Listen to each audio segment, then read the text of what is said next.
Ya, halo, selamat sore Bapak Ibu sekalian. Selamat berjumpa kembali di acara kita webinar Trimegah Series. Dan seperti biasa di setiap hari Jumat sore jam 16 sampai 17.30 nanti kita harapkan 1,5 jam.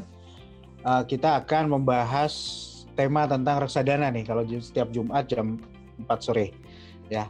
Nah, saya harap kita semua semoga selalu diberikan kesehatan Bapak Ibu ya, agar kita terus bisa mengikuti sesi-sesi webinar dari Trimegah, karena kita berusaha untuk selalu menghadirkan topik-topik yang hangat, topik-topik yang baru setiap minggunya, di mana kita sama-sama belajar ya di sini, belajar tentang reksadana.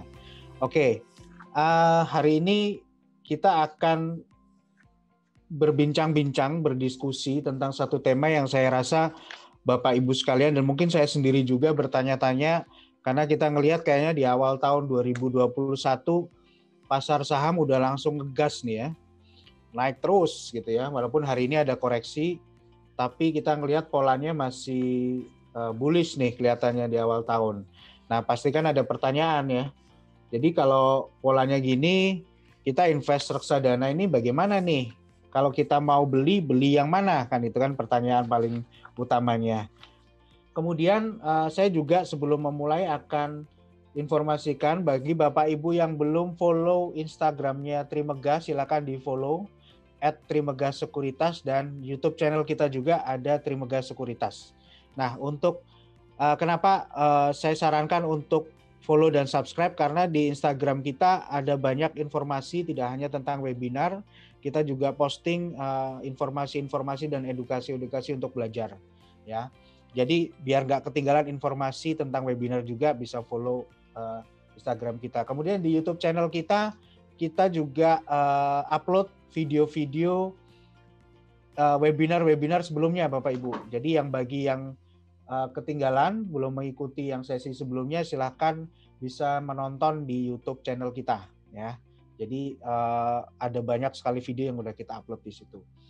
Kemudian juga saya sampaikan tidak hanya webinar, kita juga ada program lainnya di IG, yaitu di IG Live namanya Market Talk, itu setiap hari Selasa, Rabu, dan Kamis jam 11:30 ya. Jadi di sini akan dibahas tentang update terkini tentang pasar ya, pasar saham gitu ya. Ada pasar, mungkin nanti next time juga bisa jadi obligasi atau kondisi ekonomi terkini ya, untuk diikuti di situ. Oke, saya rasa itu informasi awal, dan dari tadi sudah ada yang senyum-senyum terus di sana, Bapak Gary Agustinus Gerald Windu, kita biasa panggilnya Pak Gary. Pak Gary ini adalah fund manager dari Trimegah Asset Management. Selamat sore Pak Gary. Selamat sore Mas Asbi, apa kabar? Kabar baik Pak, Sehat Mas? alhamdulillah sehat ya. Kita terakhir webinar tuh di bulan apa ya Pak Gary ya? Kayaknya kita Desember atau Desember atau November. November ya waktu itu ya. Jadi Ya. waktu itu kita bahas tentang reksadana campuran waktu itu ya. Nah, hari ini kita akan bicara lebih luas lagi Pak Gary tentang market gitu ya. Jadi Bapak Ibu, Pak Gary ini sudah cukup punya pengalaman yang bisa diperhitungkan di capital market sebagai fund manager di Trimegah. Udah berapa tahun Pak di Trimegah Asset Management Pak? Sekitar 7 tahun Pak. 7 tahun ya, 7 tahun tuh udah melewati kondisi market bullish, bearish, 2015 yang susah, 2020 yang bikin deg-degan, udah dilewati semua.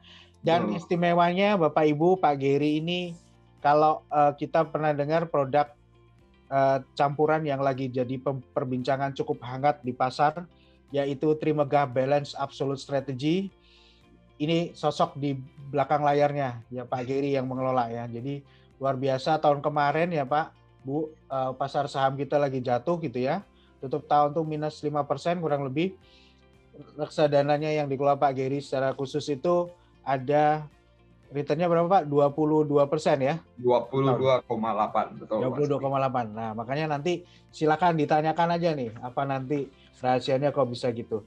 Tapi sebelum kita berangkat ke sana, saya pengen tanya dulu Pak, pertanyaan yang paling basic yang tadi. Kan IHSG ini udah melambung terus ya, udah naik terus gitu, dan walaupun hari ini ada koreksi, tapi kita ngelihat kenaikannya kan cepet banget di beberapa bulan terakhir gitu. Betul. Nah, bagaimana pendapat Bapak tentang level ini? Pertanyaan awamnya adalah posisi sekarang apakah sudah cukup mahal gitu ya?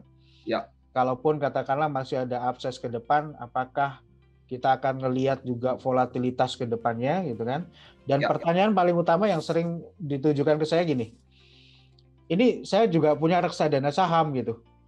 Ya. Udah saatnya saya profit taking dulu atau gimana nih Pak Giri gitu kan? Itu pertanyaan yang selalu muncul tuh. Oke, baik. Udah gatel, udah cuan soalnya gitu ya. Oke, baik. Silakan Pak Giri dijawab. Oke.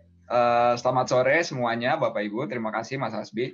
Nah, tadi sesuai dengan pertanyaannya Mas Hasbi untuk memulai, kita kan lihat nih memang pasar saham sudah rally lumayan panjang ya, dan kita bisa lihat juga ini pasar saham, kita ambil contoh juga di Amerika ya, nggak hanya di Indonesia, sebenarnya di seluruh dunia pasar saham itu sudah rally. Kenapa rally-nya cukup kuat? Karena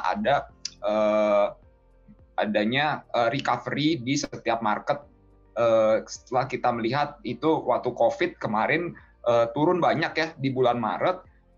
Habis itu kita lihat adanya market recovery.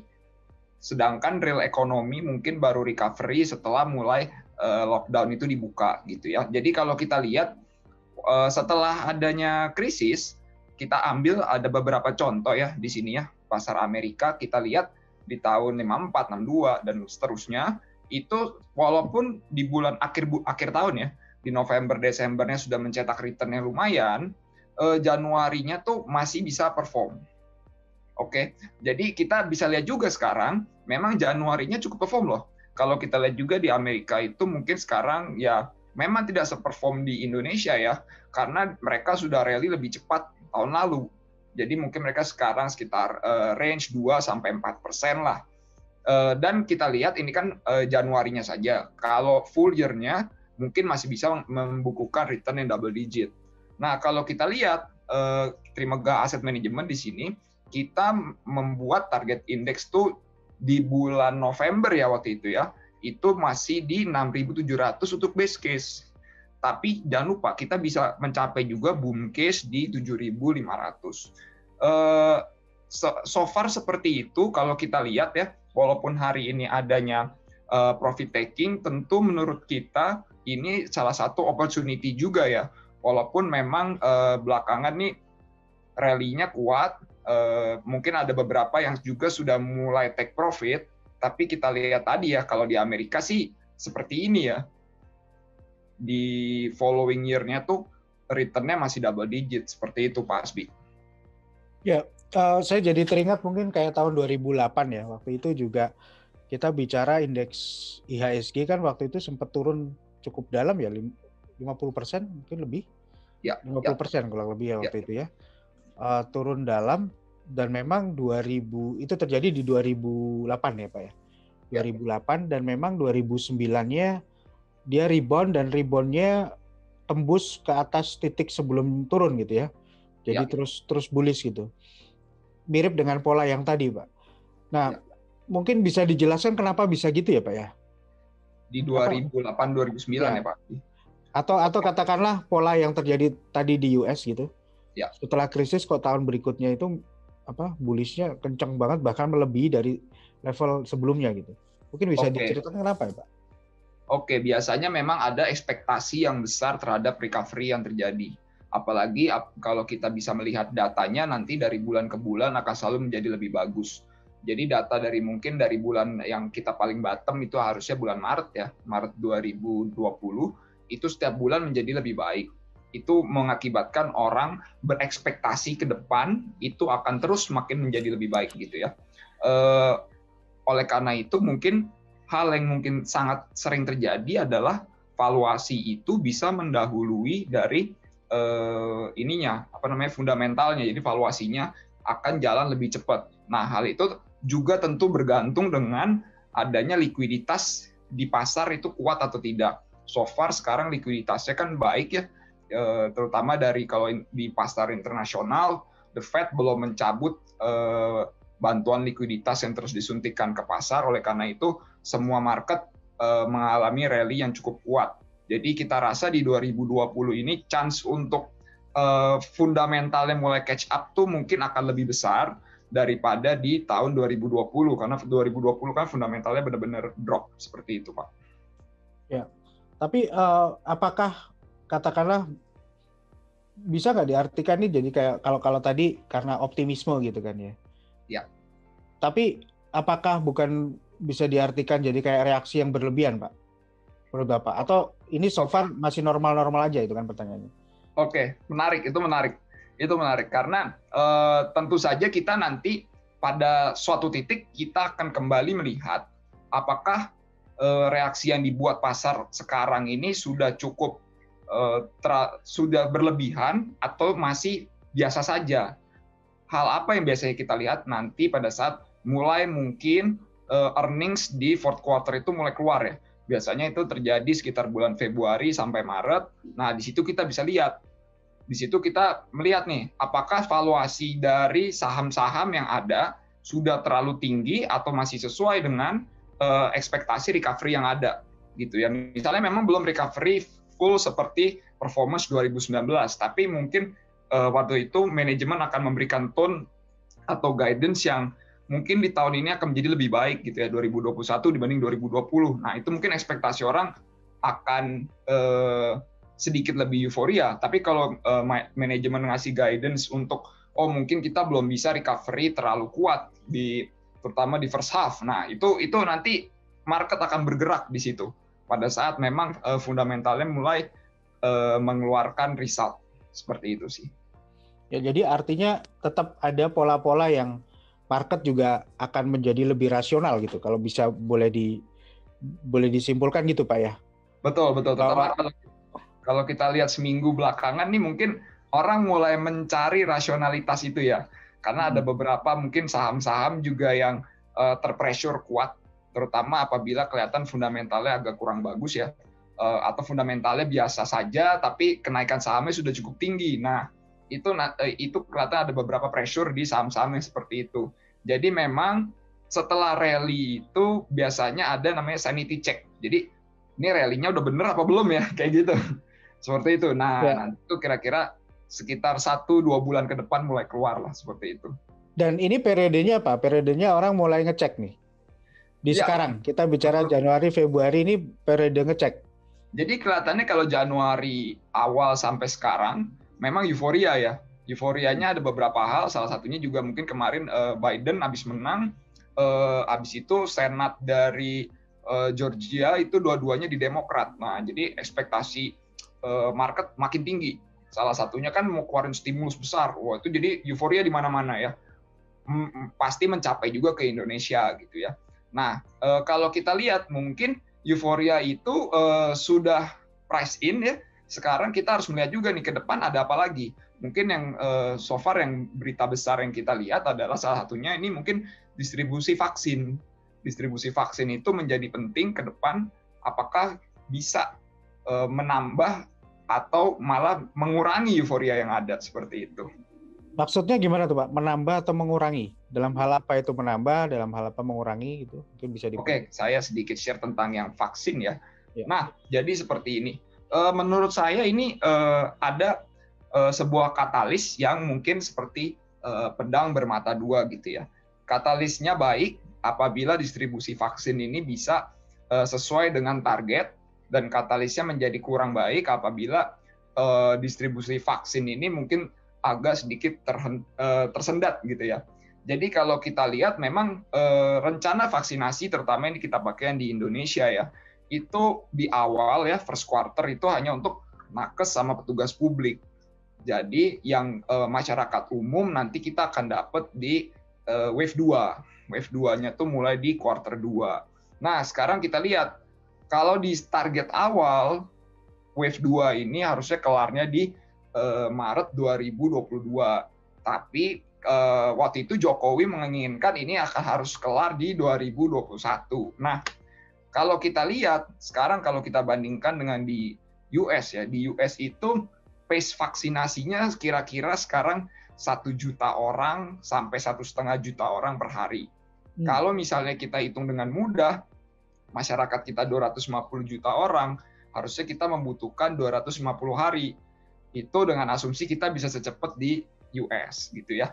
Jadi kalau kita potong setengah, mungkin angkanya jadi 2 kali 2 gitu ya, mungkin jadi 500 hari. Nah, jadi kelihatannya kalau kita pakai, jadi ini berbasis ekspektasi.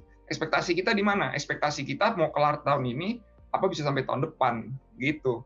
Kalau ekspektasi kita kelarnya tahun ini, ya bisa jadi mungkin ada chance nggak tercapai gitu ya.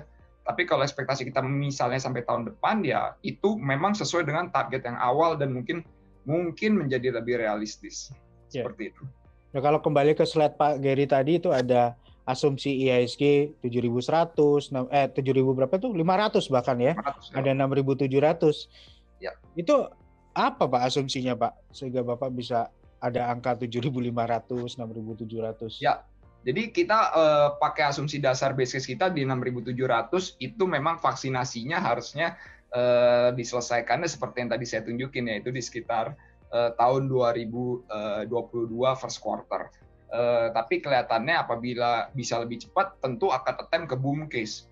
Jadi kenapa sih ini menjadi kunci ya? Karena seperti kita ketahui ya, sekarang kita setiap 2 minggu sekali tuh deg-degan juga gitu loh. Kita nih bakal PSBB lebih ketat, atau lebih longgar, atau dihilangkan. Mau dihilangkan sih kelihatannya susah sekali ya. Kalau masih ada COVID sih, menurut saya nggak dihilangkan sih. Terus akan ada itu. Jadi setiap 2 minggu sekali, tentu mungkin kalau Bapak Ibu juga investor di pasar saham ataupun di obligasi, pasti selalu mikirin nih, kira-kira setiap 2 minggu nih bakal ada pengumumannya apa ya gitu. Nah tentu saja ini tuh sumber volatility menurut saya di short term. Ini yang mengganggu pergerakan di jangka pendek. Kenapa? Karena kita jadi harus mikirin setiap 2 minggu tuh bakal kayak gimana. Kita akan ngikutin COVID case-nya seperti apa, dan kita akan lebih fokus ke hal-hal yang seperti itu. Padahal kita kalau dalam memilih emiten untuk berinvestasi ya sebagai investor, tentu saja pengennya kan nggak terlalu short term minded seperti itu ya. Nggak pengen kita setiap 2 minggu harus cek lagi, harus cek. Nah, hal ini tentu sumber volatility menurut saya, terutama apabila marketnya sudah dalam posisi yang sudah rally seperti itu. Oke. Jadi kalau balik nih Pak, pertanyaan awal tadi. Kalau saya adalah investor reksadana saham, saya punya reksadana saham. Ya tentu saja kalau reksadana saham kan pasti untuk jangka panjang gitu ya. Ya. Cuman kan kita juga pengen dong, kalau ada risiko kenapa nggak diamanin dulu misalnya gitu. Nah, tapi kondisi ini apakah tepat kalau saya misalnya, saya profit taking dulu deh sekarang gitu. Nanti kalau murah saya beli lagi gitu. Ambil momentum gitu gampang nggak kira-kira untuk dilakukan? Jawabannya susah-susah gampang. Susahnya adalah berarti Bapak Ibu harus lebih sering ngeliatin market, lebih sering menghadapi volatilitas, dan lebih biasa melihat adanya pergerakan yang ekstrim ya. Kenapa itu juga terjadi? Karena sekarang investor retail itu cukup mendominasi pasar. Dan dengan investor retail mendominasi pasar, tentu lebih mudah untuk terpengaruh adanya berita-berita ya. Kadang-kadang beritanya mungkin nggak terlalu penting gitu, tapi sebagai investor retail udah reaksi duluan gitu ya. Nah jadi seperti itu, volatilitas itu yang harus menjadi resiko tambahan yang diikut sertakan oleh Bapak Ibu semua kalau ngeliatin pasar sekarang, terutama pasar saham. Nah sedangkan kalau kita mau kurangin volatilitas ya mungkin bisa pilih reksadana yang memungkinkan untuk mengurangi volatilitas ya, dan memperbolehkan atau mengasih kalau untuk fund manager yang memanage dari hal tersebut gitu ya. Jadi kalau ditanya apakah untuk di pasar saham ini masih optimis, tentu karena kita targetnya seperti ini ya. Jadi strategi yang kita tawarkan itu mungkin setiap kali ada koreksi bisa buy on weakness seperti itu ya, atau mencicil, ketimbang daripada marketnya rally kita tambah terus, ternyata mungkin nih sekarang yang lagi terkenal beli di pucuk gitu ya. Nah itu sekarang yang mungkin lagi sering dibahas gitu ya, karena memang volatilitasnya tinggi. So strategi yang lebih wise itu adalah belinya tuh pas weakness gitu loh, jangan pas lagi all time high menurut saya. Jadi kalau dibilang apakah jual, ya jangan juga gitu. Kenapa? Karena masih ada upside sebenarnya gitu Pak ya. Betul. Masih ada upside. Terlepas dari bahwa tahun ini, maksudnya gini, kan rally-nya ini kan kalau kita ngelihat kan beberapa bulan terakhir itu kayak nggak ada stopnya gitu ya, rally terus Ya, gitu. Walaupun ada ya, koreksi-koreksi tapi sifatnya tuh minor gitu. ya, Cuman tadi Pak Geri sampaikan kan berarti di tahun ini kemungkinan akan lebih rasional gitu ya. Jadi ya, akan lebih ngelihat lagi data dan fakta gitu kan, ya, pencapaian, laporan keuangan dan segala macam, sehingga kemungkinan ada poin-poin di mana ada ngeremnya juga gitu ya Pak ya, ada betul. konsolidasinya juga. Tetapi arahnya kalau ngelihat dari ini arahnya sih naik gitu ya, arahnya sih Ya, naik gitu. Jadi ya itu kesimpulannya Bapak Ibu jangan buru-buru gitu ya, jangan buru-buru. betul. Justru menurut kita di kondisi gini sayang banget kalau justru keluar dari investasi di pasar saham gitu ya, Iya. di reksadana saham gitu, karena nanti kalau ternyata betul nih boom case-nya kejadian gitu, aduh lebih bingung lagi biasanya Pak, lebih bingung lagi. Betul. Nanti udah rally baru nanya, kira-kira saya beli sekarang nggak gitu ya. Tadi kan saya Lebih bingung lagi. menurut saya jangan Ya, attempt di pucuk gitu ya. Attemptnya ya, tuh waktu lagi koreksi gitu ya. ya, lebih bingung lagi biasanya. Oke, Betul. Pak, ini kan kita bicara saham tadi ya. Ya, Tentu saja namanya investasi kan nggak hanya saham Pak. ya. Kalau pasar obligasi sendiri gimana Pak di tahun ini? Oke. Saya melanjutkan sedikit di pasar obligasi. Pasar obligasi sudah doing strong ya di tahun 2020 ya. Itu menjadi pilihan investor utama terutama pada saat fundamental dari saham itu sedang terganggu karena Covid gitu ya. Kuncinya pada waktu itu memang kita lihat ya, ini di awal ini adalah gambar dari spread. Spread itu tuh perbedaan ya. Perbedaan antara 10 year tuh obligasi 10 tahun, yield-nya obligasi 10 tahun di Amerika versus di Indonesia gitu ya. Nah, ini kalau kita lihat perbandingannya ya, ini yang dolar, ini lawannya Indonesianya yang rupiah gitu ya. Kiri dolar, kanan rupiah. Nah, kalau kita lihat waktu awal tahun 2020 pada saat marketnya lagi gunjang-ganjing, memang takut ya. Takut rata-rata investor mau keluar dari emerging market ya, terutama dari bonds juga pada saat itu. Tapi ternyata the Fed tuh cepat sekali menyuntikkan likuiditas. Itu kuncinya. Jadi bond market itu apabila likuiditasnya kuat, ample, asal tidak ada negara yang default, itu biasanya relatively bisa doing better.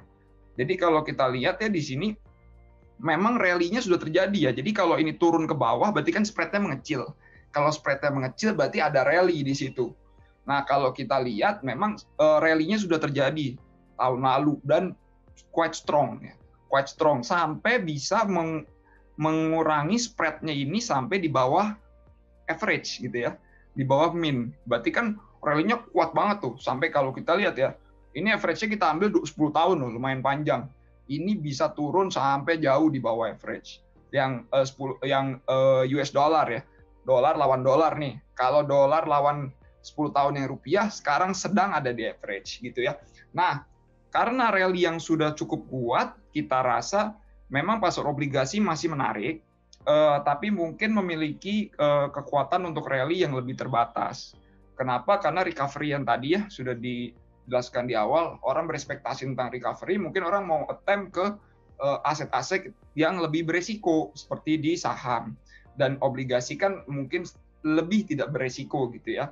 Nomor satu itu. Nomor dua, kita lihat memang salah satu yang menjadi ancaman di tahun ini adalah apabila ekonomi memang sudah mulai membaik, adanya inflasi. Walaupun inflasi di Indonesia itu, kalau saya cukup pede ya, pemerintah tuh sekarang hebat untuk menjaga inflasi gitu ya. Sudah teruji bertahun-tahun kita sudah tidak lagi berada pada rezim inflasi tinggi. Sekarang kita di rezim inflasi rendah.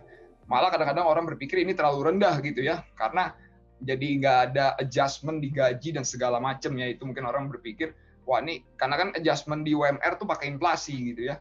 Nah sekarang mungkin karena inflasinya sudah rendah, memang kalau kita lihat kita masih memberikan yield yang atraktif, karena kalau kita lihat 10 year kita sekarang ya di sekitar 6%, itu inflasinya mungkin tahun ini ya sekitar 3,5-4% gitu ya.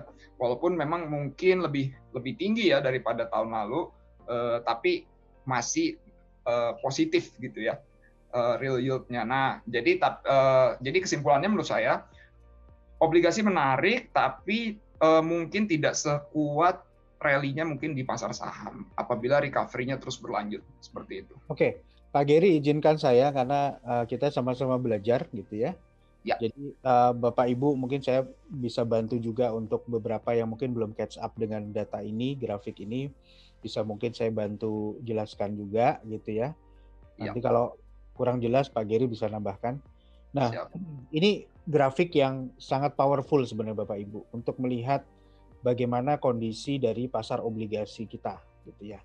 Nah, ini juga sekaligus menjawab banyak banget kemarin Pak Geri nasabah yang bertanya-tanya itu reksadana pendapatan tetap yang isinya obligasi, terutama yang isinya banyak kan obligasi negara. Tahun kemarin itu kok bisa kasih return di atas 10%, ada yang 15%, bahkan ada yang 16%. Tapi kok di awal tahun ini kita ngelihat pada negatif gitu, pada turun-turun gitu kan. Nah, kurang lebih kita bisa ngelihat dari grafik ini Bapak Ibu. Nah, yang kuning nih maksudnya tadi Pak Geri bilang itu kan spread. Spread itu apa? Selisih maksudnya. Selisih antara kita bilang biasanya yield itu maksudnya adalah imbal hasil lah gitu. Atau katakanlah tingkat suku bunga deh paling gampang gitu ya. Suku bunga di Amerika dibandingin dengan suku bunga di Indonesia paling gampang itu. Jadi kalau selisihnya itu melebar ya. Jadi suku bunga di Indonesia jauh biasanya. Yang kuning ini adalah historical ya Pak ya. Betul Pak. Biasanya selisih secara historis itu yang warna kuning ini Bapak Ibu. Biasanya itu selisihnya berarti ini hitungannya adalah nggak sampai 2% ya Pak. Betul nggak Pak? Yang kiri ya.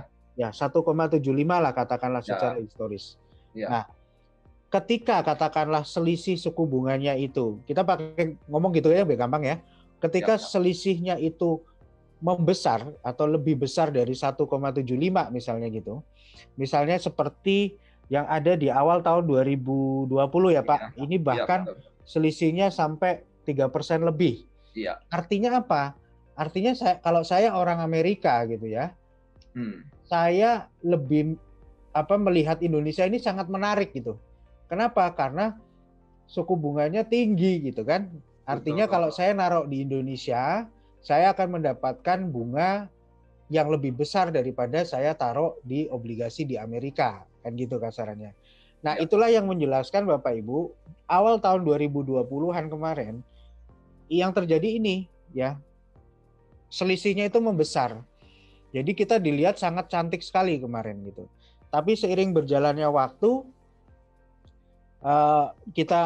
obligasi kita kemudian diburu gitu ya. Terus juga Bapak Ibu juga melihat sepanjang 2020 suku bunga kita juga secara bertahap terus diturunkan. Akhirnya pas selisihnya udah nggak terlalu besar. Nah, karena selisihnya sudah tidak terlalu besar, maka ini yang terjadi grafiknya jadi sekarang ada di bawah rata-rata historisnya ya Pak ya. Betul. Nah, sehingga menjadi tidak semenarik tahun yang kemarin gitu. Nah, sehingga permintaan mungkin katakanlah untuk asing lebih kencang lagi masuk mungkin agak menurun gitu ya. Agak menurun. Tapi bukan berarti kemudian tamatlah riwayatnya ya Pak, bukan ya. Masih ya, karena seiring dengan pertumbuhan ekonomi kita juga masih cukup bagus dan suku bunga kita berada di level yang cukup rendah gitu ya. Tetap ada pertumbuhan di pasar obligasi tetapi tidak akan katakanlah sefantastis hasilnya seperti di tahun 2020. Berarti boleh dong saya bilang kalau 2020 itu kondisinya agak spesial. Betul Pak. Spesial terutama untuk pasar obligasi ya. Pasar obligasi. Karena malah rally tahun lalu ya. Betul. Tapi tahun ini mungkin lebih wajar lah gitu ya. Kalau kita boleh bilang tahun ini akan lebih wajar gitu kan ya. Nah, jadi kurang lebih thank you. Jadi potensi masih ada di obligasi tapi tidak akan setinggi tahun 2020 ya. Oke, sebelum kita lanjutkan diskusi saya sedikit summary dulu dua tadi. Wah, ini kan banyak nih informasi Pak Geri nanti pada bingung dulu ya. Pertama tadi kita sudah bahas pasar saham. Pasar saham akan lebih rasional di tahun ini. Upside-nya masih menarik. Tadi kalau terjadi boom case-nya 7.500, base case-nya itu di 6.700 kata Pak Geri. Tapi pergerakannya mungkin orang akan lebih rasional untuk melihat data. Risiko masih ada ya Pak ya, volatility Ya. masih ada, bisa jadi muncul. Tetapi kita melihat arahnya naik. Obligasi nggak akan sefantastis tahun kemarin harusnya tahun ini ya, akan Ya. lebih wajar dua itu. Nah, sebenarnya pertanyaan saya ketiga itu tentang risiko, tapi tadi Pak Gary udah jawab gitu, udah jawab. Saya rasa tentang vaksin ini salah satu risiko ya Pak ya. Nah, Betul, Pak. saya skip aja ke pertanyaan berikutnya. Jadi kalau kondisinya seperti itu Pak, dua pasar tadi, so sesuai tema kita hari ini, jadi enaknya investnya gimana? Atau katakanlah strategi investasi yang kita bisa lakukan untuk menghadapi kondisi ini biar kita dapat cuan yang oke di tahun ini, gimana caranya? Apa kuncinya, Pak? Oke. Jadi pertanyaannya menarik ya. Kita supaya cuan tahun ini gimana? Menurut saya cuan itu kita harus bagi juga. Cuan kita pengen cuan yang terus-menerus kita harus liatin, atau cuannya kita mungkin masih bisa kita bawa tidur dengan nyenyak gitu ya. Terutama apabila volatility udah datang. Jadi kalau Bapak Ibu ikutin memang, dan termasuk ini banyak juga mungkin yang investor baru ya. Kalau investor baru mulai dari bulan Maret April itu kenalnya cuan doang, Mas Hasbi. Jadi mau beli di obligasi, mau beli saham, kalau mulainya Maret kita tarik sampai minggu lalu deh, jangan sampai minggu ini ya, sampai minggu lalu kenalnya cuma cuan gitu ya. Kenalnya cuma cuan, hampir nggak pernah rugi, beli apa aja untung gitu ya. Mungkin masih berpikir kalau market itu akan selalu seperti itu. Nah, Bapak Ibu, teman-teman, itu kalau saya sebagai fund manager gitu ya, kadang-kadang saya melihat mungkin kalau belum melihat adanya kejadian seperti seminggu belakangan tuh belum merasakan yang namanya volatility. Volatility itu resiko. Resiko itu bikin susah tidur gitu ya. Jadi investasi yang digadang-gadang untuk jangka panjang dan lain-lain, kadang-kadang kalau volatile itu jadi mempertanyakan diri sendiri gitu ya. Saya bener nggak ya? Saya bener nggak ya? Gitu. Nah, sedangkan menurut saya, menurut kita juga, itu yang seharusnya kita lakukan apabila volatility sudah mulai kick in, kita harus lebih bisa fleksibel dan bisa adaptasi dengan kondisi di market gitu ya. Dan hal yang bisa kita lakukan adalah di sini kita bagi porsinya tentu saja ke salah satu reksadana yang ada, misalnya reksadana campuran. Kenapa sih sebenarnya reksadana campuran ya? Karena reksadana campuran lah yang paling bisa fleksibel, salah satu yang ada di market yang paling bisa fleksibel itu menurut saya ya, terutama ya saya karena sebagai fund manager di sini saya tidak hanya memanage reksadana campuran, memang ada reksadana saham juga, tapi reksadana campuran itu paling bisa untuk diajak fleksibel. Kenapa? Karena setiap aset kelas itu memiliki keleluasaan diatur sekitar dari 1 sampai 79% gitu ya.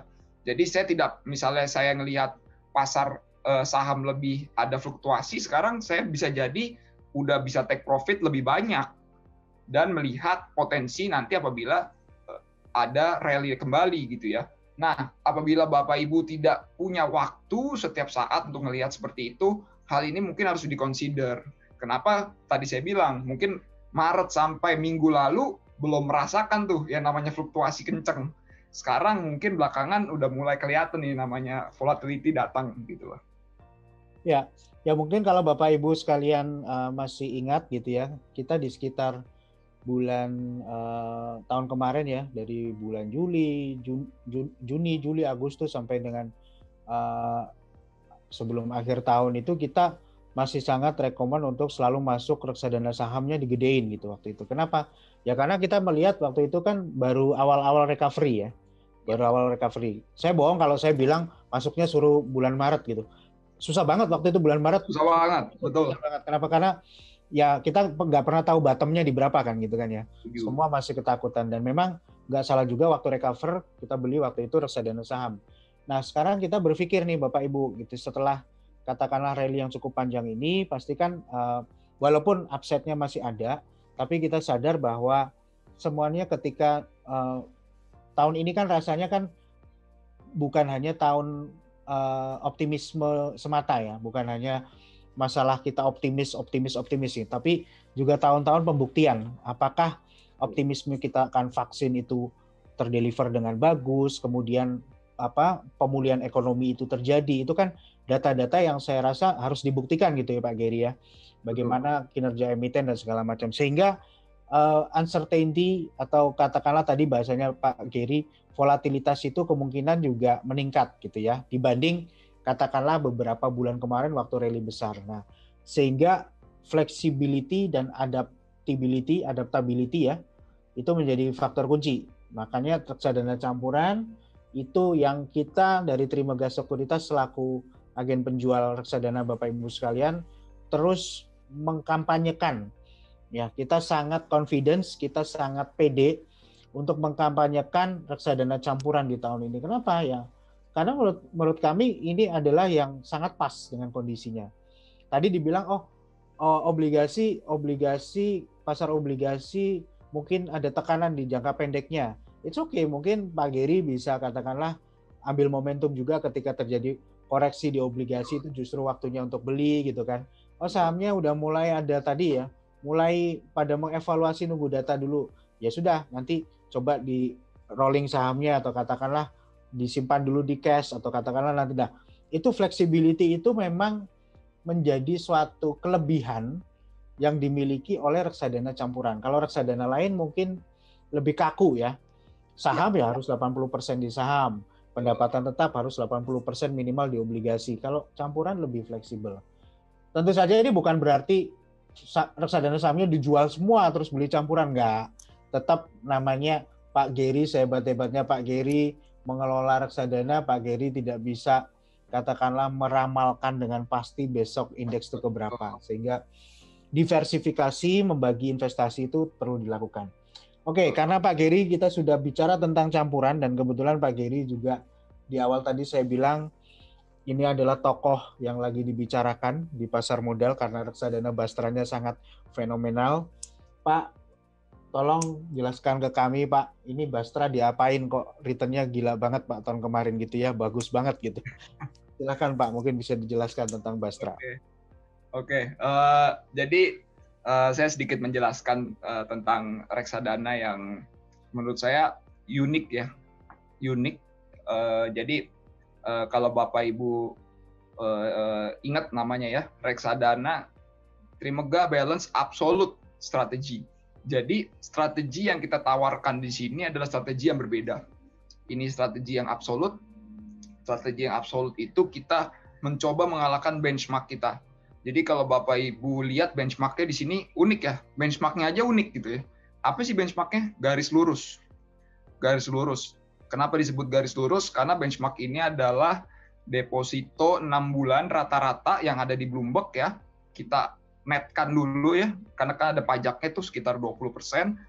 Jadi kita netin dulu nih, net pajak, kita annualize, jadi kayak setahun nih bentuknya, plus 5%. Jadi kalau kita mudahnya diingat kira-kira berapa sih angkanya? Ya mungkin sekitar 8,5 sampai 9,5% ya sekarang, terutama karena setelah bunga deposito terus turun ya, 8,5 sampai 9,5%. Tahun lalu itu sekitar 9% targetnya. Jadi kita sendiri tuh mengattempt untuk lawan garis lurus gitu ya. Garis lurus itu mengakibatkan kita tidak bisa selalu stick terhadap satu aset kelas. Jadi seperti tadi, saat volatility datang, kita sebagai fund manager yang setiap hari memang kinerjanya dilihat dan dipantau, ya kita harus bisa mencoba untuk melihat ke depan apa yang bisa terjadi terhadap market ya. Sedangkan Bapak Ibu di sini mungkin ada juga yang tidak bisa selalu mengikuti pasar setiap hari. Dan itu menjadi sulit apabila bertemu dengan volatility, terutama apabila Bapak Ibu terus mengevaluasi komposisi portfolionya dalam jangka waktu yang pendek. Seperti tadi saya bilang ya, kita setiap 2 minggu aja harus ketar-ketir nunggu nih PSBB mau diapain gitu ya. Nah itu aja the volatility menurut saya. Jadi hal-hal seperti itu yang mungkin Bapak Ibu bisa serahkan ke fund manager untuk melihat, karena memang kita kinerjanya di situ. Kalau kita lihat di tahun lalu ya, yang kita lakukan ini memang kalau ditanya ini dengan strategi absolut bisa turun nggak reksadananya? Saya nggak pakai tedeng aling-aling, pasti akan ngomong bisa ya. Nih kita lihat ya, kita Januari itu kalau saya boleh jujur ya, kita waktu itu merasa 2020 tuh bullish. Kenapa? Karena di 2020 itu tahun pemilu di Amerika. Di Amerika pasti supaya presiden incumbent menang, ekonomi nggak boleh jelek. Jadi kalau ekonomi jelek udah pasti kalah. Seperti tahun lalu, ekonominya jelek. Jadinya kalah kan? Jadi awal mulanya kita start di kondisi kita berpikir kalau harusnya ekonominya bagus, kalau nggak kalah. Karena itu kita tarik data 100 tahun ya. Di setiap kali pemilu presiden di Amerika, ekonomi nggak boleh jelek. Kalau jelek pasti kalah. Jadi nggak bisa run untuk back to back gitu ya. Ternyata jelek. Jadi awal mulanya kita memulai tahun dengan negatif. Tapi seperti kita lihat ya di bulan Maret ternyata Fed itu datang lebih cepat. Jadinya kita bisa mendapat recovery. Nah ini berbasis fleksibilitas. Jadi kita coba saya pas langsung sini dulu. Itu berbasis dari tadi yang saya seperti udah disinggung sedikit ya oleh Pak Hasbi juga ya. Ini masalah gas dan rem gitu ya, Bapak Ibu. Mungkin Bapak Ibu yang sudah investasi dari sebelum Maret, mungkin waktu bulan Maret udah frustasi kelihatannya. Udahlah, saya nggak mau lihat market lagi gitu ya. Market nih menyiksa hidup saya gitu ya. Turun berlebihan gitu ya. Nggak rasional. Padahal emang COVID sih Bapak Ibu ya. Semua di lockdown gitu ya. Mungkin itu justru titik rasional ada di situ ya. Jadi kalau bisa kita lihat ini ya, justru pada saat Januari kita start dengan posisi equity yang tinggi, berbuah kita memang agak turun ya. Tapi lihat di bulan Maret, April, Mei, Juni, Juli, sampai Agustus kita bisa gas ya. Gasnya ini adalah kita akhirnya bisa mengalahkan terutama si IHSG hanya dengan berbasis alokasi equity sekitar 50%. Kenapa saya coba replicate saham-saham yang memang memberikan performance yang tinggi pada saat itu. Jadi kunci di sini adalah gas dan rem. Gas dan rem itu menjadi sangat penting apabila volatilitas itu datang. Jadi tahun lalu volatilitas tinggi ya. Volatilitas di awal-awal tinggi, tapi menuju akhir tahun volatilitas sudah rendah. Sudah rendah kenapa? Karena kita mulai marketnya satu arah. November, Desember terutama ya. Udah mulai satu arah gitu. Jadi kuncinya di sini adalah kita bisa merubah aset alokasi. Kalau kita lihat, kenapa ya bonds-nya itu pada bulan Februari dan Maret itu cukup porsinya dari tinggi rendah, tapi nggak dibalikin ke tinggi lagi. Jawaban saya simpel, Bapak Ibu. Kalau kita lihat di sini. Mungkin Pak Geri bisa ke grafik yang tadi ya. Oh ya boleh. Nah, ini mungkin saya akan kasih penekanan lebih lagi nih ke Bapak Ibu ya. Jadi ini strateginya Pak Geri itu kayak gas dan rem ya. PSBB pun kan gas dan rem gitu. Jadi hanya lagi jadi tema itu gas sama rem tuh kayak populer banget kalimatnya. Dan itu memang dilakukan di tahun 2020 dengan sangat cantik sekali ya strateginya. Kita bisa lihat Bapak Ibu di grafik ini. Itu yang warna kuning itu adalah porsi sahamnya di Bastra ya Pak ya. Betul. Yang warna orange itu porsi obligasi, yang warna abu-abu diagram batang yang ke atas itu adalah pasar uang. Nah, Bapak Ibu bisa liatin, paling gampang liatin porsi kuningnya aja deh, warna kuning. Nah, inilah yang tadi disebutkan di awal bahwa dengan kita lewat reksadana campuran, terutama si Bastra ini, itu flexibility dan adaptability-nya itu bisa benar-benar dilakukan dengan sangat bagus. Contoh misalnya di awal tahun, kalau Bapak lihat di awal tahun 2020 itu yang di tengah ini Pak ya, itu posisi equity-nya masih cukup tinggi, walaupun cuman masih di bawah 50% gitu ya. Dan Pak Geri ketika kondisi semakin memburuk gitu ya, Pak Geri punya outlook view buruk, maka diturunin tuh porsi sahamnya sehingga sampai di bulan Maret itu hanya 20-an% gitu. Gitu kan? Nah, ketika kemudian tadi kayaknya mulai ada stimulus ekonomi itu muncul, terus sudah lebih jelas bagaimana cara menghadapi COVID waktu itu. Kemudian market saham rebound, Bapak Ibu bisa lihat di bulan April sampai dengan Agustus porsi sahamnya digas lagi gitu ya, dinaikin lagi sehingga Bastra ini bisa ngikutin IHSG ya Pak ya. IHSG yang warna biru telur asin atau hijau ini, si Bastranya itu bisa ngikutin. Nah, jadi Bapak bisa perhatikan pada saat IHSG-nya turun dalam, dia bisa ngerem. Tuh, remnya ditarik. Tapi kayaknya bukan rem darurat sih ini ya, remnya pelan-pelan gitu ya. ditarik sama Pak Geri sehingga apa penurunannya lebih kecil Bapak Ibu. Tetapi pada saat bullish pasar sahamnya, Pak Geri punya keleluasan untuk injek gas lagi dan bisa dilihat di akhir tahun. Nah itu mulai direm, tapi sahamnya lebih selektif ya Pak ceritanya, sehingga masih tetap bisa ngejar gitu ya kemarin. Nah ini yang saya rasa kita butuhin ya Pak di tahun ini adalah model-model seperti ini nih. Betul. Yang bagaimana bisa adaptif gitu. Ya, itu aja Pak mungkin tambahan biar kita sama-sama bisa follow karena Pak Geri kan udah levelnya jauh di atas kita semua nih. Kita harus ngejar nih. Oke, silakan Pak Geri lanjutin Pak. Ya, jadi tadi benar kata Pak Hasbi ya. Kenapa sih di bulan April sampai Agustus itu porsi equity-nya cukup besar, tapi di September sampai Desember udah mulai turun. Karena April, terutama April dan Mei, Juni lah saya tambah satu. Itu Bapak Ibu beli apa aja naik Bapak Ibu. Bapak Ibu beli saham apa aja naik. Jadi kayak tadi saya bilang, Bapak Ibu kalau start di bulan Maret sampai sekarang mungkin belum ngerti market tuh ada bisa turun gitu ya.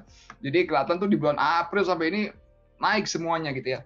Tapi saya sudah mulai mencoba merasionalkan pilihan-pilihan saya di bulan mulai September ya. Walaupun akhirnya karena kenapa? Di bulan November itu ada pemilu di Amerika. Jadi saya masih ngelihat pemilu itu bisa menyebabkan sama volatilitas lagi. Kan kita nggak tahu ya yang menang siapa. Ingat nggak Bapak Ibu kalau Bapak Ibu ngikutin ya hari pemilihan pemilunya itu awalnya tuh Biden kelihatan unggul. Habis itu di tengah hari dikejar sama Donald Trump. Wah, marketnya jeblok tuh waktu itu. Ternyata akhir hari Biden lagi yang unggul. Karena voting in-mail-nya baru pada datang gitu ya. Ada sampai dihitung berhari-hari di Georgia gitu ya. Kan awalnya tuh nggak menang tuh, sampai berhari-hari baru menang gitu ya. Nah itu kan volatility tuh yang kayak gitu. Jadi kalau kita lihat, walaupun di bulan September sampai Desember itu kita pemilihannya lebih selektif, tapi ternyata performance-nya nggak kalah sama indeks gitu ya. Kenapa? Karena saya bisa memilih beberapa saham yang mungkin performance-nya tuh jauh lebih bagus daripada indeks. Jadi mungkin beberapa saham di indeks juga ada yang di akhir tahun ini sudah nggak bergerak ya. Di sini nih dari Maret sampai Juni ya, tadi saya bilang semuanya bergerak, semuanya naik gitu ya. Hampir nggak ada yang nggak naik gitu ya. Terutama saham defensif nih, naik pertama. Jadi ini rebound phase 1, semua saham naik, rebound phase 2, udah mulai nggak semua saham naik. Gitu ya, ada beberapa. Nah itu mungkin kita bisa pilih di situ. Oke, jadi Bapak Ibu ya sedikit juga kemarin kita saling capture lah ya, maksudnya kita juga melihat sudut pandang yang lain. Jadi kan kalau kita investasi itu jangan cuma ngelihat return-nya aja gitu. Coba dilihat risikonya bagaimana kan gitu kan ya. Betul. Jadi ini saya coba potret, saya coba ranking, saya melihat reksadana campuran yang dana kelolanya di atas 50 miliar gitu ya. Kemudian saya ranking, ternyata tahun 2020 ini si Bastra ini itu nomor 2 Bapak Ibu di antara 200-an sekian reksadana saham yang reksadana campuran yang dana kelolanya di atas 50 miliar. Ya kalau nomor pertama memang ada Sukor Info Citra Dana Berimbang, nomor 3 ada Sukor Anak Pintar, HPM Ultima Balance dan Batavia Campuran Utama di nomor 5. Tapi kita melihat walaupun kinerjanya si Bastra ini 23% dan itu tinggi banget ya Bapak Ibu, ini tinggi banget ya. Tapi kita melihat ukuran risikonya di sebelah kanannya itu ada kolom annualized standard deviation. Ini adalah biasanya kita pakai sebagai ukuran risiko atau kalau Bapak Ibu pernah dengar standar deviasi. Ya, standar deviasi ini kan untuk ngikut kalau standar deviasinya semakin besar itu berarti swingnya semakin besar. Kalau semakin kecil, semakin dia swingnya semakin kecil gitu gampangannya gitu kan ya. Nah, kita melihat si Bastra ini bisa menghadirkan return 23% dengan risiko yang kita melihat tingkatnya nggak terlalu tinggi. Ya, dibandingkan teman-temannya yang ada di posisi 1, 2, 3 dia yang paling rendah gitu. Sehingga apa? Ada ukuran lagi namanya Sharpe ratio. Sharpe ratio ini adalah seberapa kalau orang bilang sekarang worth it nggak sih kita meresikokan satu tingkat duit kita di investasi itu seberapa sebandingkah investasi ini dibanding resikonya gitu. ya sebagai bagus gitu. Semakin besar nilai Sharpe ratio, semakin semakin cucok lah kalau orang bilang cucok ya, semakin sebanding ya, semakin worth it gitu. Nah, kita melihat si Bastra ini Sharpe ratio-nya 1,3. Di bawah itu nomor 5 ada Batavia campuran utama itu 1,6, tapi kita ngelihat memang tingkat return-nya masih di bawah ya. Ini simply karena standar deviasi dia sangat rendah gitu. Ya kurang lebih itu sih penjelasan dari sini. Iya, jadi memang kalau saya ngerangkumin juga tadi ya performance-nya cukup menarik ya. Jadi Bapak Ibu memang jangan lupa kalau high risk tuh high return gitu ya. Jadi nggak mungkin ada return tinggi dengan resiko yang terlalu rendah. Jadi itu mungkin Bapak Ibu bisa mempertanyakan ya apabila diiming-imingin gitu. Jangan-jangan itu bukan investasi yang benar gitu ya. Cuman investasi diomonginnya returnnya doang gitu ya, resikonya nggak diomongin gitu. Jadi ya ini Sharpe ratio adalah cara menghitung ngebandingin dua ini sih. Jadi secara mudahnya nih saya jelasin sedikit saja kalau kita menggunakan gas and rem itu strateginya seperti ini ya. Coba kita fokus langsung yang di bawah nih. Kenapa sih bisa kita pakai gas dan rem itu? Tadi kita menggunakan portfolionya itu bonds dan money market. Kalau dilihat dari sini kan porsi bonds dan money market akan selalu ada ya. Dan jumlahnya mungkin kalau bonds nggak terlalu banyak berubah ya setahun terakhir ya, tapi money market ini nanti bisa berubah tergantung kita kebutuhan untuk mengambil satelitnya itu seberapa banyak. Satelitnya ini yang kita gunakan untuk mendapatkan return gitu ya, biasanya menggunakan saham ya. Jadi bonds money market sebagai core, satelitnya di saham seperti itu. Dan kalau ini year to date ya, per kemarin ya Bapak Ibu, bukan per hari ini ya. Hari ini mungkin sama-sama ada koreksi nih, Bastra sama indeks ya sama-sama ada koreksi. Jadi per kemarin kita masih membuka performance yang lumayan karena porsi kita juga di saham masih banyak. Tapi saya melihat seminggu belakangan volatilitas mulai makin tinggi dan mungkin kita bisa ada sebagian kita take profit atau kita revisit lagi lah kira-kira performance-nya sudah cukup atau kita bisa attempt lagi untuk bulan depan atau 1 quarter ke depan gitu ya. Nah, gimana sih cara memilih sahamnya yang jadi satelit itu? Kita menggunakan metode seperti ini ya. Growth at reasonable price itu pilihan yang paling menarik. Jadi saya nggak menutup value doang atau growth doang, tapi kalau GARP ini udah pasti yang paling menarik. Karena GARP ini adalah saham-saham yang memiliki growth yang bagus, tapi valuasinya masih murah, seperti itu. Jadi kenapa ini harus kita gunakan? Karena kita mau menghindari value trap ya. Jadi value trap itu saham-saham yang kelihatannya murah, tapi kok nggak bisa naik-naik ya. Nah itu seperti itu sih contohnya tuh. Gitu. Nah ini kalau obligasi ya, obligasi korporasi kita masih sama ya, sudah sekitar mungkin hampir setahun atau enggak semenjak inception ya. Jadi mungkin kira-kira porsinya 10 sampai 15% itu untuk sebagai porsi dari salah satunya core kita ya, selain tadi money market. Gitu. Nah, jadi kalau ditanya nih, ini paling sering nih Bapak Ibu. Jadi akhirnya si reksadananya tuh beli satelitnya apa aja sih? Nah, ini spesialnya kita ya. Kita berusaha menampilkan nih pilihan-pilihan yang pernah kita lakukan di sebelumnya ya. Biasanya kita taruh 1 semester sebelumnya gitu ya. Di 2020 second half ya, kita ada pilih salah satunya Antam di sini. Mungkin alasannya bisa Bapak Ibu baca lagi, tapi paling gampangnya sebenarnya saya suka di quarter 3 akhir sampai quarter 4 itu adalah dari commodity player. Kenapa? Karena ekonomi recovery-nya udah mulai beneran terjadi, dan terutama setelah Biden menang, euforia dari commodity player itu kuat banget dan masih berlanjut sampai sekarang ya. Ini salah satunya kenapa kita suka Antam, karena salah satunya dari dia memiliki nikel ya. Nikel untuk, dan sekarang ditambah ada cerita dari baterai listrik untuk masa depan gitu ya. Nah, terus kita juga ada Wismilak di sini ya. Kenapa? Karena orang pada down trading ya, dari rokok yang mahal ke rokok yang murah. Mudahnya seperti itu. Ini ITMG juga ya, tadi saya bilang. Lihat di bulan November sampai Desember rally-nya bukan main ya. Ya ini salah satu saham-saham komoditi kita suka. Seperti itu. Dan yang kurang bagus, jadi nggak, nah ini juga saya selalu tunjukin. Kita nggak bagus, kita nggak fair menurut saya kalau nggak ceritain juga yang salah apa sih hal salah kamu lakukan di second half. nggak mungkin nggak ada salahnya Bapak Ibu, pasti ada pemilihan kita. Jadi salah satunya yang kita bisa ceritakan di sini adalah kita menebak kalau ekonomi itu setelah PSBB kedua mungkin sudah mulai recovery yang kuat, dan mungkin retailers itu udah bisa memiliki kinerja yang baik. Tapi ternyata karena sekarang sistem PSBB-nya masih seperti ini ya, dan kasusnya naik terus, kelihatannya orang belum terlalu confidence untuk misalnya jalan-jalan ke mall, beli baju gitu ya. Mungkin kalau datang untuk makan aja udah berani, tapi kalau untuk beli baju, aduh mungkin karena juga masih di rumah aja gitu ya, mungkin pilihan baju 1-2 aja lah ya, nggak perlu ganti baru. Nah ini kita akhirnya merasa ini nggak jalan di pilihan kita. Seperti itu. Jadi mungkin itu tadi saya menjelaskan ya.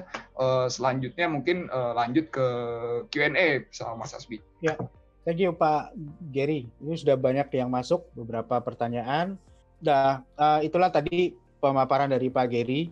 Mudah-mudahan berkenan tadinya ya sebelum kita ke Q&A. Webinar Trimegah memang kita coba menghadirkan Bapak Ibu, menghadirkan diskusi-diskusi seperti ini karena kita melihat banyak sih selama ini kan orang invest di reksadana, katanya kan reksadana itu kan investasi pasif, udah MI yang mikirin gitu ya. Udahlah pokoknya asal taruh aja, pokoknya nanti lihat hasilnya. Saya rasa nggak bisa gitu juga ya. Kita perlu juga memantau dari waktu ke waktu, kita juga pengen tahu gitu kan. Apa sih cerita dari pengelolaannya, bagaimana MI itu memiliki filosofi dalam mengelolanya, bagaimana MI melihat sudut pandang itu kan ibarat kata ya, kita mempercayakan dana kita ke fund manager, kita juga pengen tahu cara ngelolanya gimana nih, sembarangan nggak nih gitu kan ya, cowboy nggak nih gitu ya, faktor risikonya gimana. Nah, itu makanya kita menghadirkan. Dan Bapak Ibu sekalian yang sudah pernah mengikuti webinar Trimegah, ya, mau diingat aja, untuk webinar reksadana itu setiap hari Jumat jam 4 sore. Dan kita setiap minggunya akan mengirimkan juga email webinar next week-nya. Ya, jadi dicek aja nanti di email Bapak Ibu sekalian. Biasanya kita blast tuh di sekitar hari Selasa atau Rabu, ya. Jadi biar nggak ketinggalan gitu ya. Kalau saya pengen ikut tiap hari Jumat, silakan nanti kita setiap sekitar Selasa atau Rabu kita akan kirimkan ke email Bapak Ibu. Dicek aja di situ ada linknya. Nah, dan memang memberikan insight menjadi satu spirit dari Trimegah agar kita kepengen nasabah kita menjadi semakin cerdas, semakin mature ya di investasi, termasuk juga dalam hal pengembangan aplikasi kita. Kita punya Trima namanya, online trading kami pun, di situ kita ada satu fitur namanya Trima Ideas, di mana Bapak Ibu bisa mengikuti postingan-postingan dari kita di Trima Ideas sehingga dapat ide-ide investasi. Sebelum Q&A, saya akan putarkan dulu video promosional tentang Trima Ideas.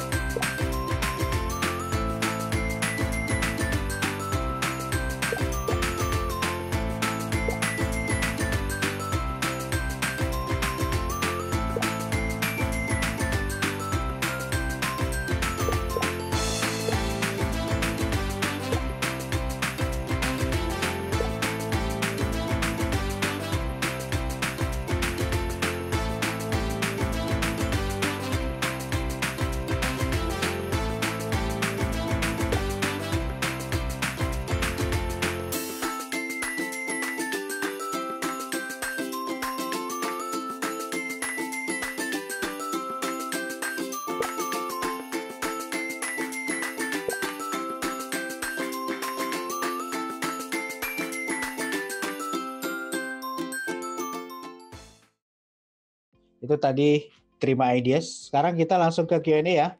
Pak, udah masuk Pak Gary. Saya ke pertanyaan pertama dulu.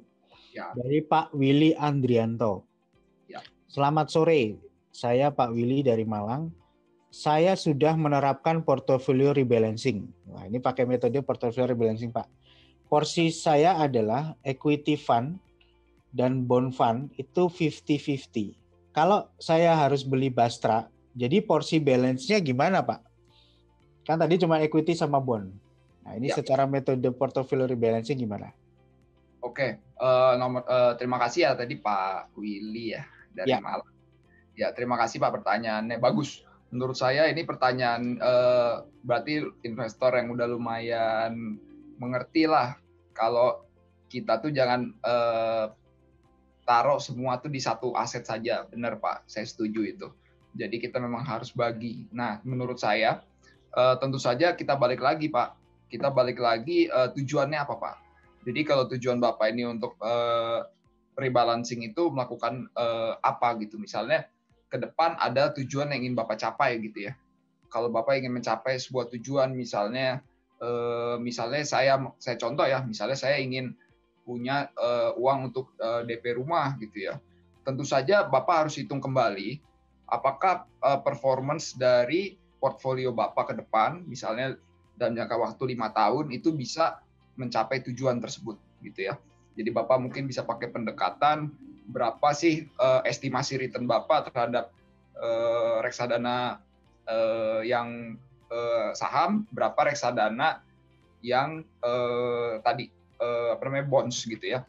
Nah, kalau di sini reksadana Trimegah Balance Absolute Strategy yang disingkat BASTRA memiliki target return tadi ya sekitar 9-10%.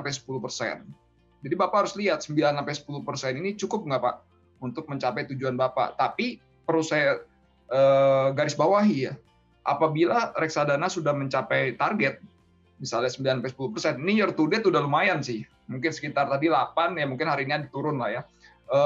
Kalau itu nanti misalnya sudah mencapai ke 10%, tentu saja saya masih melihat peluang yang ada gitu ya. Jadi apabila peluangnya masih ada, kita gas terus Pak.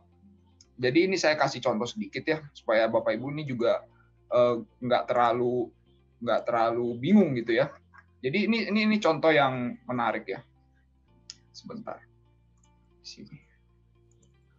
Jadi ini saya kasih yang seperti ini aja, yang nggak perlu saya share screen, nggak perlu saya play ya. Jadi ini contoh ya Bapak Ibu. Saya sudah mencapai di garis kuning nih di bulan Oktober, November itu ya. Sorry, September, Oktober itu ya. Saya sudah mencapai ke target yaitu 10% di sini.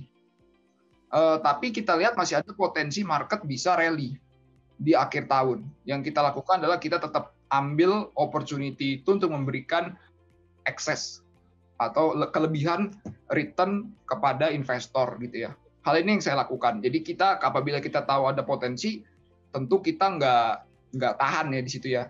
Jadi kalau balik lagi ke posisi Bapak tadi harus mengatur terlebih dahulu sendiri Pak. Karena memang isi dari reksadana campuran itu adalah kombinasi Pak tadi ya. Kombinasi dari beberapa aset yang targetnya, nah jadi Bapak ingat dari targetnya dulu aja ya, itu bisa mungkin target return-nya 9-10% gitu ya. Seperti itu. Ya. Mungkin menambahkan sedikit nih Pak Gary ya. Bapak Ibu mungkin Pak Willy mudah-mudahan waktu itu sempat mengikuti sesi webinar. Kebetulan waktu itu saya sebagai narasumbernya gitu. Jadi ganti-gantian, kadang narasumber, kadang jadi moderator. Kebetulan temanya juga tentang portfolio rebalancing. Yang belum mengikuti sesi itu silakan lihat di YouTube channelnya Trimegah Sekuritas. Itu ada Pak. Waktu itu judulnya adalah investasi reksadana anti stres dengan portfolio rebalancing gitu ya. Nah, jadi rasanya Bapak Willy sudah mulai menerapkan ini. Jadi it's good ya Pak. Maksudnya Bapak merasa bahwa dari profil risiko saya ini cocok kalau saya 50-50 antara saya taruh equity dan bond gitu. Tapi kok hari ini kok Pak Gary lagi cerita tentang Bastra nih, kayaknya Bastra mungkin menarik sebagai reksadana campuran. Jadi saya gimana? Kan saya tadi hanya reksadana saham sama reksadana pendapatan tetap. Naruh reksadana campurannya gimana ini porsinya gitu kan ya. Gak usah bingung Bapak, gak usah bingung. Jadi memang kalau kita bicara alokasi ya, kita bicara profil risiko seseorang itu bisa berubah juga gitu ya. Atau katakanlah kita melihat, ini opportunity-nya kayaknya lebih make sense ya. Ternyata kalau kita tahun ini besarkan porsi di reksadana campuran. Nggak apa-apa gitu. Nah, kalau tadi 50-50 antara bonds dengan reksadana saham, saya rasa mungkin Pak Gary bisa kasih masukan. Yang bisa di-reduce sedikit adalah di sisi reksadana fixed income menurut saya, reksadana bonds-nya yang sedikit dikurangin. Kenapa? Karena kalau kita bicara tadi upside, rasanya lebih menarik di pasar saham sih di tahun ini gitu ya. Tapi Bapak jadi punya produk yang profil risikonya di tengah nih. Tadinya mungkin ekstrim, reksadana saham tuh ekstrim agresif, mungkin bond fund itu yang lebih konservatif, yang di tengahnya nih nggak ada gitu. Nah mungkin tahun ini saatnya untuk melengkapi gitu, untuk melengkapi. Berapa persentasenya? Saya rasa dikembalikan lagi ke Bapak. Kalau memang Bapak percaya bahwa tahun ini memberikan pertumbuhan yang bagus, ya mungkin bisa katakanlah 30% dari porsi bond fund-nya mulai dimasukin ke campuran gitu kan. Nanti kalau misalnya reksadana sahamnya sudah mulai indeksnya udah mulai naik-naik terus gitu ya, mungkin bisa dikurangin gitu kan. Nanti porsi alokasinya kan akan kelihatan sendiri. Oh ternyata sahamnya udah kegedean, dipindahin gitu ya. Entah ke campuran atau bisa ke bond. Saya rasa mungkin tambahnya itu sih. Gitu. Lebih cocok mungkin bondnya betul ya Pak ya, yang dikurangin ya Pak? Ya. Memang itu seninya dalam mengatur portfolio tuh seperti itu memang. Jadi memang setiap orang tuh unik juga ya. Unik, jadi punya mungkin keputusan sendiri-sendiri. Tapi saya setuju mungkin bonds mungkin kalau mau kurangin dua-duanya bisa, tapi mungkin bonds yang akan ditarik lebih banyak. Ya. Nah, ya makanya yang belum lihat videonya silakan di YouTube channel Trimegah, Bapak Ibu. Ada.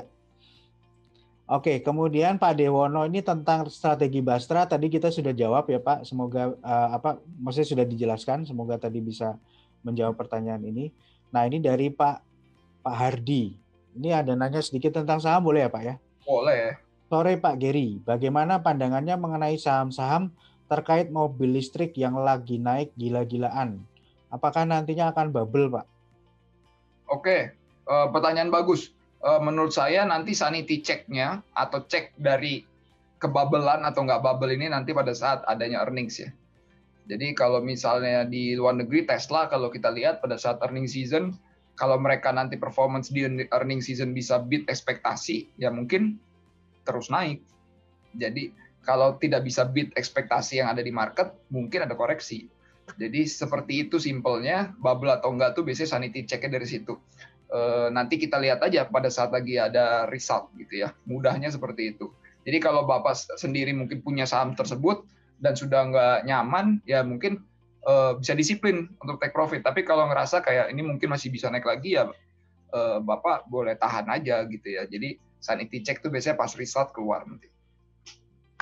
Oke, semoga menjawab ya Bapak Hardi. Kemudian selanjutnya dari Ibu Melia Warjaya. Nah ini pertanyaannya ya karena ini untuk reksadana saham Pak. Ya. Untuk reksadana saham ada saran masuknya ke reksadana apa nih kalau Trimegah Asset Management? Oke, kalau reksadana saham yang kita punya beragam ya. Kebetulan memang topik hari ini kita lagi nggak terlalu banyak membahas itu, tapi kita punya beragam. Tergantung dari seberapa Bu Melia ini mau mengambil tingkat resiko ya. Kalau kita yang reksadana saham yang paling rendah resikonya harusnya Trimegah Consumption Plus, karena ini berbasis majority di big caps ya. Kemudian kalau habis itu resikonya mulai naik, itu ada capital, infrastructure, capital plus, baru trim syariah saham, seperti itu ya kelihatannya. Jadi itu bisa disesuaikan juga, jangan lupa profil risikonya ya, atau exposure-nya justru, mau yang kayak gimana. Mungkin udah punya reksadana indeks gitu ya, indeks saham, saya mau cari yang banyak di small mid cap gitu, atau saya mau lihat yang ternyata syariah tuh tahun lalu perform gitu ya, saya mau cobain nih reksadana syariah saham punya Trimegah gitu ya, itu juga bisa sih. Jadi itu pilihan yang ada di Trimegah Asset Management seperti itu. Ya. Lanjutan masih Bu Melia Pak. Ya. Pak untuk Bastra berapa target return tahun ini? Tahun 2021 maksudnya. Target returnnya nggak terlalu jauh pasti. Kenapa? Karena tadi. Jadi gini Bapak Ibu, saya kasih tips untuk memilih reksadana. Tips saya adalah, saya sebagai fund manager nih ya, mau milih reksadana tuh gimana sih? Yang saya lakukan nomor satu adalah, pertama buka dulu yang namanya fund fact sheet. Habis buka fund fact sheet, Bapak Ibu lihat, Bapak Ibu cocok nggak sama fund manager nih? Maksudnya, cocok nggak dengan fund manager A, B, atau C gitu ya. Habis itu Bapak Ibu lihat yang namanya benchmark-nya Bapak Ibu. Kalau Bapak Ibu nggak bisa baca benchmark-nya, lebih baik Bapak Ibu tanya sama sales yang Bapak Ibu punya, atau di Google dicari tahu gitu ya. Kenapa sih penting untuk tahu benchmarknya? Karena semua fund manager seperti saya itu KPI kita, ini kita buka kartu aja deh. KPI kita tuh mengalahkan benchmark, Bapak Ibu. Dan benchmark itu menjadi sangat penting buat kita. Benchmark tuh seperti musuh abadi kita lah, gitu ya. Kenapa? Karena kita hidupnya cuma buat ngalahin dia aja gitu loh, gitu ya. Nah, jadi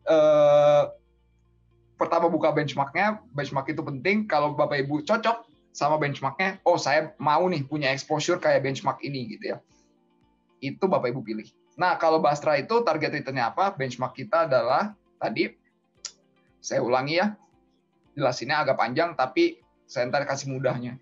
Deposito 6 bulan rata-rata Bloomberg, net ya, de-annualize ditambah 5%. Jadi kira-kira angkanya sekitar 8,5 sampai 9,5%. Jadi mudahnya itu berapa sih tadi hitungan yang diomongin tuh? 8,5 sampai 9,5% ya kira-kira buat tahun ini. Tahun lalu sekitar 9%, mungkin kalau depositonya terus turun ya tahun ini mungkin di bawah itu gitu ya. Itu target saya. KPI saya achieve kalau nyampe situ gitu ya. Tapi kok tahun lalu bisa sampai 20-an%. Nah, tadi saya juga udah jelasin. Jadi kalau saya lihat ada opportunity bukan berarti udah capai segitu stop gitu ya.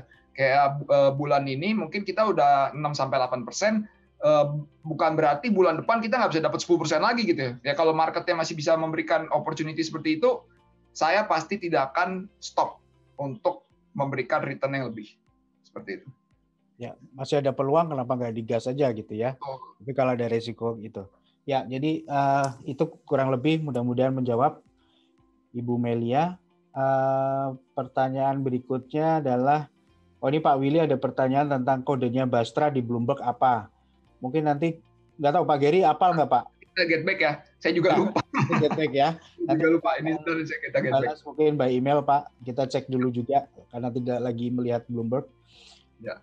Nah ini pertanyaan Bu Debbie, saya rasa perlu dijawab juga. Saya aja yang jawab, nggak apa-apa Pak.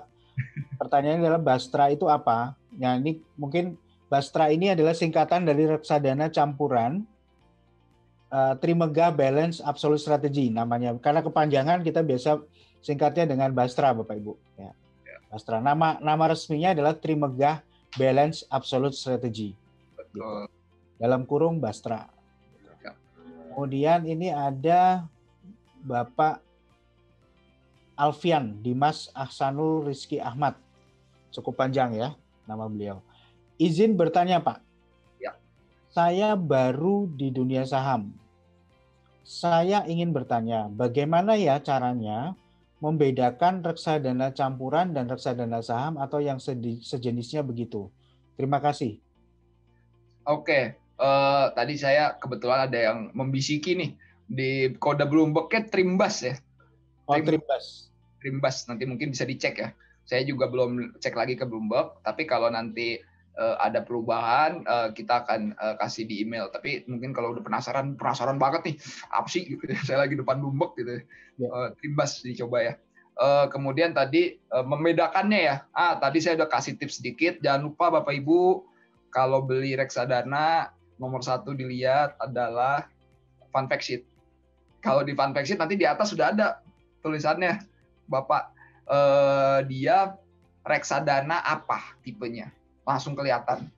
Reksadana saham gitu ya, atau reksadana campuran, atau reksadana pendapatan tetap, atau reksadana pasar uang. Itu ditulis gede paling atas. Karena nggak boleh nggak ditulis itu. Itu wajib, itu untuk nanti juga di bawahnya ada tulisannya tentang resikonya pasti. Jadi nanti Bapak Ibu cocokin. Jadi pertama kali kalau masih awam banget nih mau beli reksadana, please sediain waktu. Ini kan duit Bapak Ibu juga gitu ya. Untuk membaca yang namanya fund fact sheet. Itu penting sekali. Seperti itu. Dan mungkin tambahan aja, fund fact sheet cara nyarinya di mana? Sebenarnya kalau Bapak Ibu memang udah nasabah Trimegah yang ada akses terima online trading kita, itu di detail produknya ada. Atau paling gampang googling aja. Betul. Tinggal diketik aja fund fact sheet ya. FUND fact sheet. Itu tulis misalnya Trimegah Balance Absolute Strategy gitu. Di ketika dia nanti akan keluar Bapak Ibu. Atau bisa ke webnya manajer investasinya, ke websitenya Trimegah Asset Management juga di situ ada nanti. Di detail produknya ada fund fact sheet. Atau kalau bahasa Indonesianya biasanya namanya laporan kinerja, ada macam. Tapi yang secara umum tuh biasanya disebutnya fund fact sheet. Ya. Ya. Adanya bulanan itu. Jadi adanya bulanan. Ya. Oke. Sekarang saya ke Pak Sony Tanu. Jadi menurut narasumber, overweight ke balance fund untuk sampai semester 1 tahun ini. Oke. Kalau dipertanyakan seperti itu, menurut saya adalah tadi juga sudah jelasin ya, komposisi portfolio itu adalah seni atau art yang harus disesuaikan juga dengan tingkat resiko dan juga target return, Bapak Ibu. Jangan lupa ya, nggak cuma target return, Bapak Ibu. Balik lagi harus ngeliatin tingkat resikonya juga. Nah, apakah kita perlu overweight balance fund untuk sampai semester 1 tahun ini? Menurut saya balance fund yang seperti apa harus dilihat ya. Kalau balance fund yang seperti kita punya, tadi kita harus lihat benchmark. Benchmark tuh musuh abadi kita gitu ya. Jadi kita harus tahu dia nih memasak fundnya atau jadi koki di reksadana ini mau ngapain sih gitu loh. Ya mau ngalahin si benchmark itu gitu ya. Kalau benchmarknya seperti tadi 9-10%, kira-kira Bapak Ibu merasa di semester 1 bisa nggak kita capai segitu? Nah, faktanya adalah year to date performance kita lumayan, sudah sampai 6-8% lah kira-kira. Nah, jadi kalau Bapak Sony merasa, terutama ya, kalau volatilitasnya itu mulai semakin tinggi, saya sangat menyarankan untuk mencoba produk ini. Kenapa Bapak Ibu kalau ingin investasi di reksadana kan pengennya kita sharing resiko lah, terutama ya. Kalau return nggak pengen di-sharing kan, pengen buat sendiri. Gitu ya. Ya. Kalau resiko kita sharing gitu ya. Sharingnya resikonya apa di sini? Jadi volatility-nya biar saya yang mikirin, biar fund manager yang mikirin untuk bisa mencapai performance yang tadi gitu ya. Jadi Bapak Ibu bisa tidur dengan tenang, dengan nyaman kalau memang ada di balance fund yang seperti ini gitu ya. Kenapa? Karena ya tadi kita coba mengukur lah ke depan itu performance dari aset kelas apa yang bisa kita maksimalkan. Seperti itu. Ya.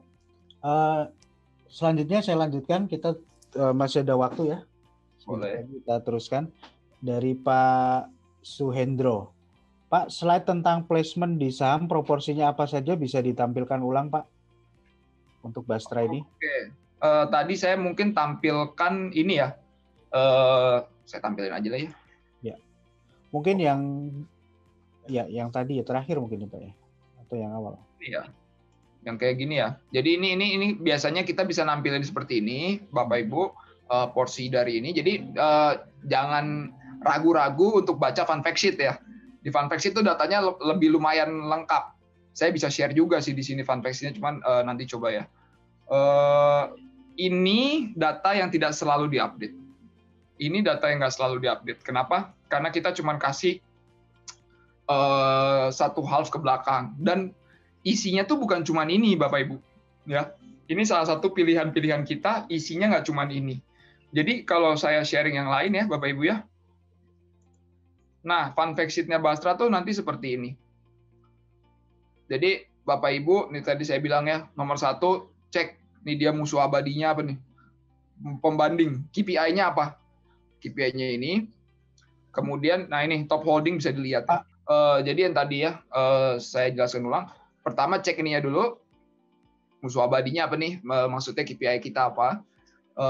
Pembanding di sini ya. Kemudian bisa dilihat sini, top holding dan alokasi aset. Jadi ya top holding ini kalau Bapak Ibu coba ikutin pasti akan ganti terus Bapak Ibu setiap bulan. Ya nggak ganti terus sih, tapi mostly ganti lah. Ya mungkin ada juga yang sama terus gitu ya berbulan-bulan, kayak aneka tambang ini udah berbulan-bulan sih. Tapi bisa jadi di bulan ini kita udah ganti gitu ya.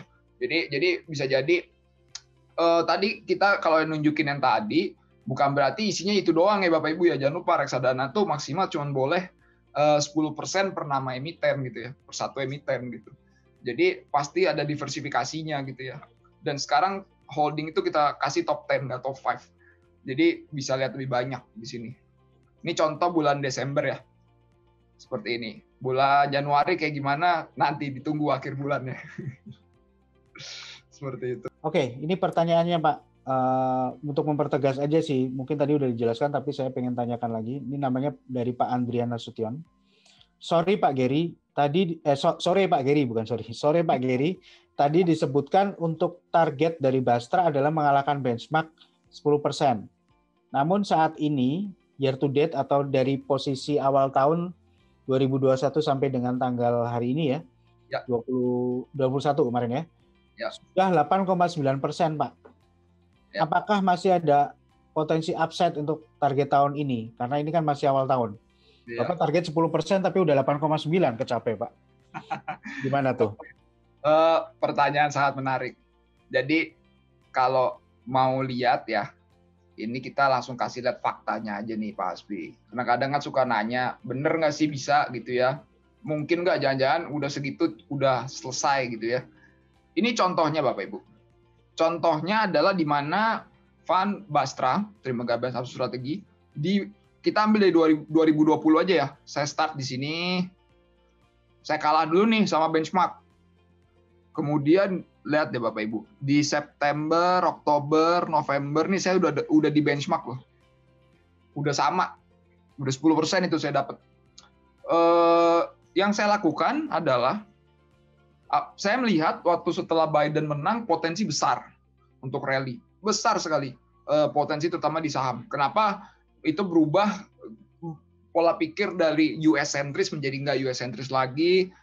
Terus ada ekspektasi dari stimulus yang lebih besar dan lain-lain. Yang saya lakukan waktu itu, nih di sini September Oktober udah cukup rendah loh equity-nya ya. Kenapa? Karena saya ngerasa mungkin saya lebih selektif aja untuk dapetin return. Tapi lihat di November dan Desember ya, ini levelnya lebih tinggi daripada bulan September Oktober. Jadi waktu itu saya tetap mengambil opportunity untuk saya share ke investor.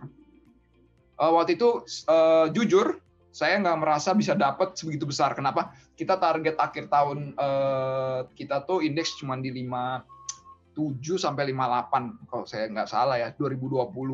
Ternyata bisa sampai 59 ya, walaupun sempat 6.000 tuh. Itu kan 59-nya kan di akhir-akhir Desember tuh. Jadi kalau kita ngerasa memang opportunity-nya ada, sekali lagi, nih ya, ini banyak. Ini another 15%. Ya. 10-15% lah, another 10-15% di sini. Itu tetap kita share, kita bagi ke investor kalau kita ngerasa memang ada aset kelas yang bisa ngasih segini besar gitu ya. Jadi kalau sekarang udah dapat segitu, belum ya kalau target akhir tahun kita indeks masih besar ya mungkin kita bisa attempt saham lebih, tapi kalau kita ngerasa memang ada speed bump dulu ya kita coba alokasi. Tadi alokasi itu menjadi art. Ya, art.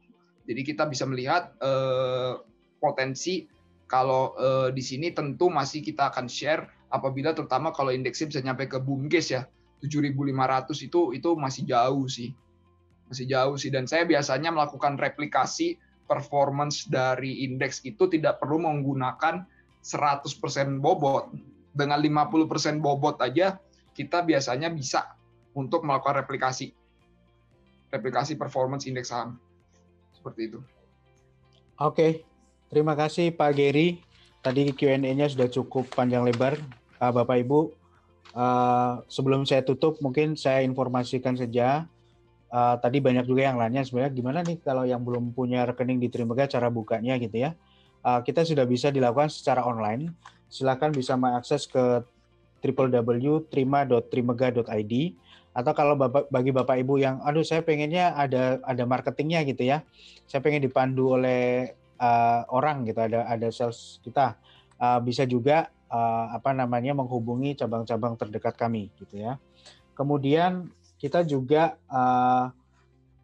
ada materi e-learning ya bagi Bapak Ibu yang masih bingung ini apa sih tadi yang dibahas kayak gimana gitu ya. Silahkan mengakses platform kita, aplikasi kita Trimegah e-learning www.tel.co.id. Di situ juga ada basic learning tentang reksadana, ada video Pak Gary juga di situ, cerita tentang Bastra juga. Ya, balance absolute strategy di bagian investment ideas. Silakan itu diputar ulang videonya. Jadi lebih jelas sekali. Dan kita juga secara konsisten akan melakukan webinar reksadana di setiap hari Jumat. Jadi diikuti aja Pak. Kita juga Bu, ya jadi namanya belajar kan sama-sama ya. Kita ada tema baru, kita sama-sama belajar, dapat ilmu, dapat wawasan yang baru. Dan kami akan menghadirkan juga expert-expert ya, fund manager dari banyak perusahaan manajer investasi yang sudah bekerja sama dengan kami. Minggu depan juga ada lagi, nanti ditunggu aja email undangannya ke Bapak Ibu. Kita akan kirim emailnya di hari Selasa atau Rabu ya. Biasanya kita akan kirim email. Linknya juga ada di sana.